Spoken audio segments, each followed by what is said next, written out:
Phoenix Books presents The 12th Planet by Zecharia Sitchin. In many ways, modern man, Homo sapiens, is a stranger to Earth.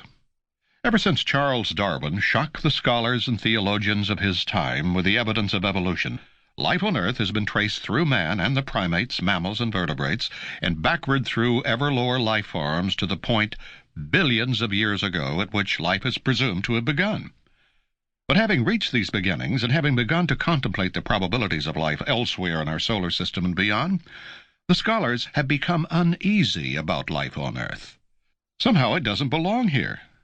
If it began through a series of spontaneous chemical reactions, why does life on Earth have but a single source and not a multitude of chance sources? And why does all living matter on Earth contain too little of the chemical elements that abound on Earth and too much of those that are rare on our planet? Was life, then, imported to Earth from elsewhere? Man's position in this evolutionary chain has compounded the puzzle. Finding a broken skull here, a jaw there, scholars at first believed that man originated in Asia some 500,000 years ago. But as older fossils were found, it became evident that the mills of evolution grind much, much slower. Man's ancestor apes are now placed at a staggering 25 million years ago. Discoveries in East Africa reveal a transition to man-like apes some 14 million years ago. It was about 11 million years later that the first ape man, worthy of classification Homo, appeared there.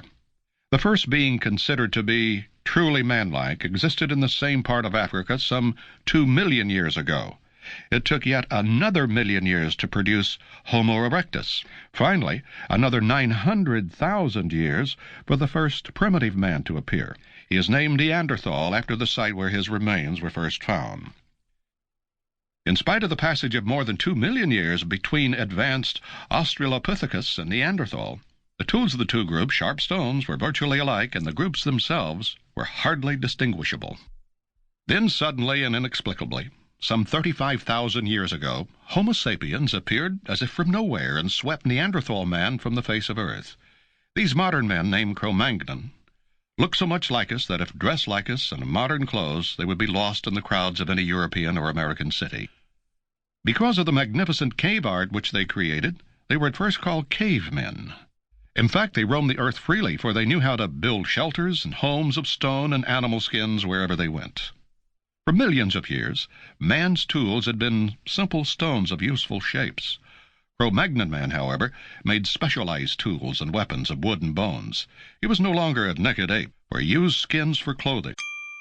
Sample complete. Ready to continue?